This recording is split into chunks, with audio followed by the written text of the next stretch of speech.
네, 이제 마지막 시간입니다. 2차 시가 좀 길었죠. 제가 시간 체크를 못하고 진행을 하다 보니까 2차 시가 43분 정도로 길어져서 첫 시간 30분, 이후에 45분 가까이 했다고 치면 이제 이 3차 시는 좀 짧게 하고 과제 설명하는 수준에서 마치고 과제를 하시면서 네, 이번 5주차는 마무리하시면 될 것 같습니다.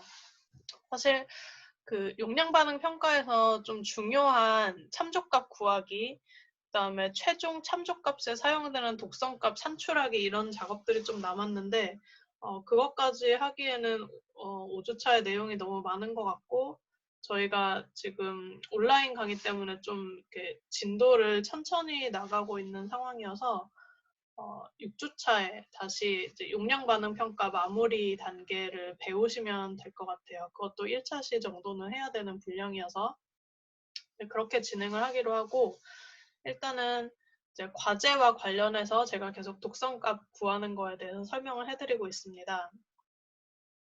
그래서 데이터 분석까지 해야 이제 이 독성 자료의 정리가 끝난다고 보기 때문에 거기까지 여러분들도 해보시면 좋겠습니다.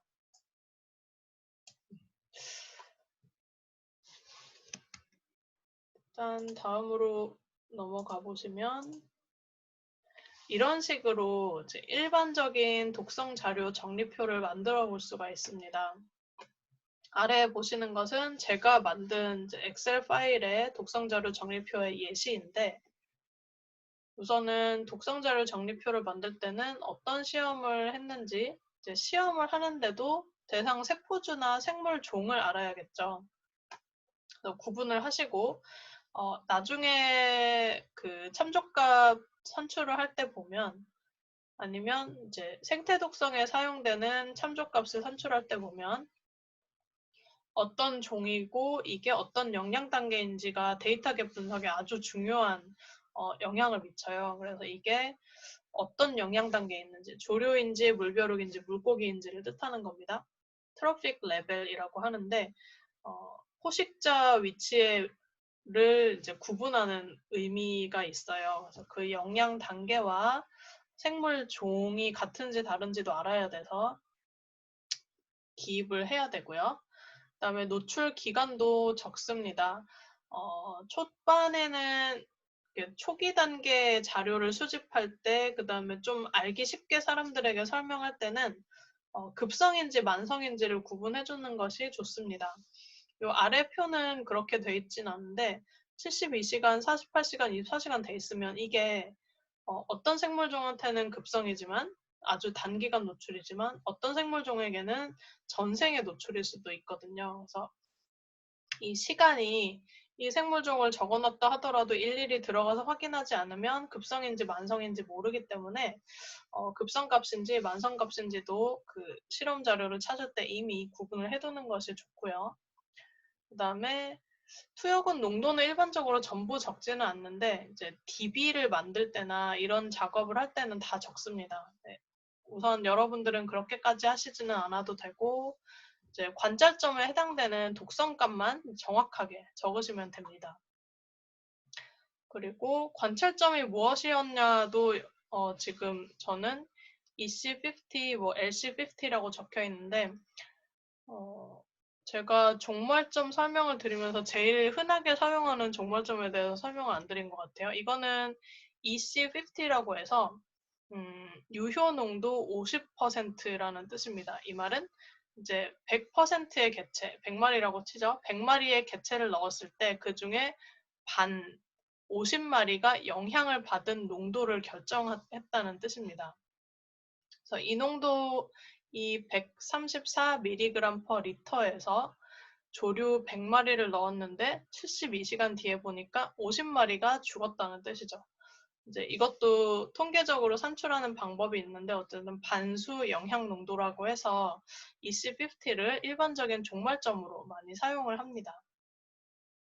그리고 다프니아 마그나 뭐 48시간 EC50 마찬가지고 LC50도 있는데요. 이거는 리살 컨센트레이션이라고 해서 이펙트랑 마찬가지인데 관찰점을 이제 생존으로 봤을 때 쓸 수 있는 단어입니다. 이것도 역시 100마리를 넣었는데 50마리가 죽었다는 것이죠. 그래서 치사 농도, 반수 치사 농도라고 번역을 합니다.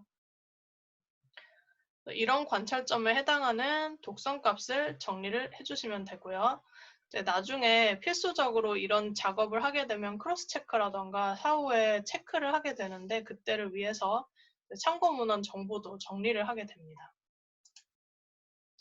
그리고 더 중요한 것은 이 데이터를 쭉 수집을 한 다음에 정리해서 영양 단계를 이런 식으로 나누어 구분을 해봅니다.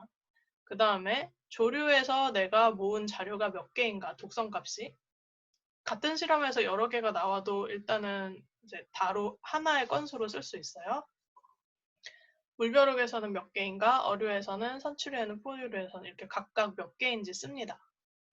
그리고 이 6개 안에 물론 급성 몇 개, 만성 몇 개 이렇게 쓰면 더 좋아요. 저는 여기 OX로 했지만 개수로 쓰셔도 좋습니다.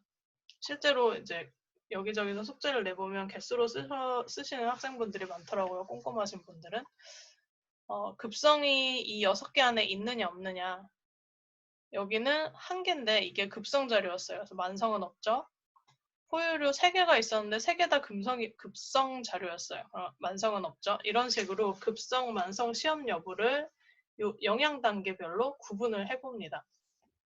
그러면 저희가 이런 식으로 표를 만들면 딱 볼 수 있는 데이터의 갭은 어류에 만성 독성 시험 정보가 없구나. 포유류도 만성 독성 시험 정보가 없구나. 이것을 알 수 있게 됩니다. 조류, 어류 영양 단계에서는 근만성이 모두 있구나. 이게 바로 데이터 갭 분석 결과가 되고 요약해서 그렇게 쓰시면 됩니다. 데이터 갭 분석 결과, 조류, 물벼룩, 설치류에서는 근만성 독성 시험 자료가 모두 존재하였으나 어류와 포유류에서는 각각 급성 자료만 존재하였다. 급성 자료의 개수는 각각 1개, 3개였다. 이런 식으로 요약을 하게 됩니다. 다음 시간에 배우실 거예요. 이걸 또 어떻게 활용할지는. 그리고 좀 더 나아가서는 이 데이터 갭이 있어요. 있으면 이것 자체만으로 위해성 평가를 못하는 건 아닌데 이 값을 만약에 만들어낸다면 동그라미가 되겠죠. 데이터 갭이 없어지겠죠. 그러면 안전 기준을 보다 더 신뢰도 있게 만들 수가 있습니다. 그래서 우선은 지금 현 상태에서 내가 위해성 평가를 하겠다라고 하면 이 자료를 활용해서 안전 기준을 설정을 하면 되고요. 좀 더 신뢰도 있게 안전성 평가를 하고 싶다라고 하면 여기에 해당하는 독성 시험을 수행을 합니다. 그래서 이걸 5로 만든 다음에 다시 그 값을 활용해서 안전 기준을 설정을 하는 거죠. 그래서 이 데이터 갭이 매우 중요합니다. 네, 생태 독성 자료도 마찬가지고요. 이번에 숙제를 하실 때는 생태 독성 자료를 중심으로 해보셨으면 좋겠습니다. 그 중에서도 이제 수생태 독성을 중심으로 해보셨으면 좋겠고요. 다른 걸로 해도 틀리는 거는 아닙니다. 네, 그게 좀 연습하기도 좋고 찾기도 좋아서 이렇게 말씀드리는 거고요. 생태 독성 자료는 아까 말씀드린 것처럼 물이냐 토양이냐 퇴적물이냐 분류할 필요 있고 담수 해수도 구분을 해야 됩니다. 그리고 이 담수 안에서도 다시 조류, 물벼룩이 있을 수 있고 해수에서도 다시 뭐 조류, 척추동물, 미생물 존재할 수 있겠죠. 구분을 하시고 그 조류 중에서도 어떤 생물종을 사용했는지 학명을 여기 적으면 되고요. 시험기간이 어큐트인지 크로닉인지, 급성인지 만성인지 적어놨습니다. 그리고 관찰점, 반수 영양 농도도 있고 노아엘도 있죠. 노아엘 값이 얼마였는지 적는 것이고요. 생존에 대한 영향, 번식을 언제 시작했는가, 그리고 21일 동안 계속 키우면서 암컷 한 마리가 몇 번 새끼를 낳았는가, 그 다음에 21일 동안 총 태어난 새끼 수가 얼마인가. 이런 것들이 여기 적힌 것들이 전부 종말점으로 사용된 값입니다. 그에 해당되는 로아액을 구했죠.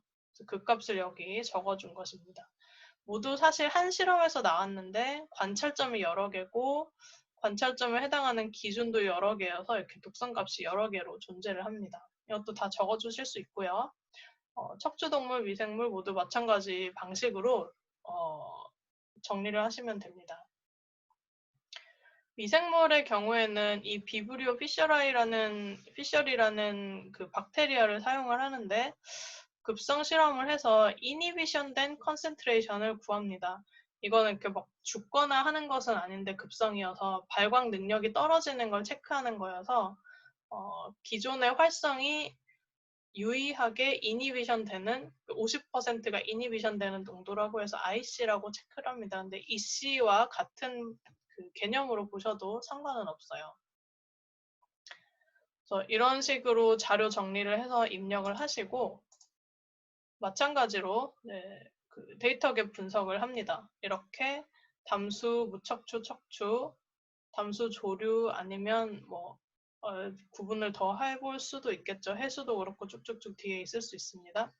네, 정리된 자료에 따라서 이렇게 큰 구분을 우선 하시고 그 다음에 급성 몇 개, 만성 몇 개 이렇게 적죠. 역시 없는 부분이 눈에 이렇게 들어오도록 정리를 하게 되고 이것이 데이터갭 분석 결과가 됩니다. 여기서도 마찬가지로 데이터갭을 없애고 내가 위해성 평가를 하고 싶다라고 하면 담수 척추동물, 물고기 실험이죠. 물고기 만성 실험을 하면 되는 거고요. 담수 조류에 대한 실험이 없다, 급성 실험이 없다라고 하면 여기 해서 채울 수 있고요. 해수 미생물에 대한 크로닉 자료가 필요한데 없다. 그거는 이제 그 판단해 볼 필요가 있어요. 연구자가 판단을 해서 필요해서 메워야 된다라고 하면 이렇게 없는 부분을 골라서 실험을 수행할 수 있겠습니다. 네, 그래서 마지막으로 말씀을 드리면 과제를 제출을 할 건데요. 이제 다음 시간까지 제출을 하시면 돼서 이제 그 다음 시간에 더 이제 수업 이수를 하신 걸로 출석 인정을 해드리겠습니다. 1시간 25분이죠. 그러니까 한 시수, 한 차시 분량 정도로 저는 인정을 해드리려고 하고요. 실제로는 뭐 여러분들 공부하시는데 2시간 이상은 걸리실 것으로 예상은 합니다. 앞서 보여드린 예시처럼 엑셀 파일에 독성 자료의 정리표, 그 다음에 데이터갭 표 이렇게 두 가지를 만드셔야 됩니다. 물질은 하나만 선택하시면 되는데요. 이제 마음대로 선택하시면 됩니다. 중금속 같은 거 하셔도 되고 본인이 잘 아시는 거 하셔도 되고요. 모르신다면 이제 비스페놀이라는 것 중에서도 A, S, F, AF처럼 여러 가지 이성체들이 있어요.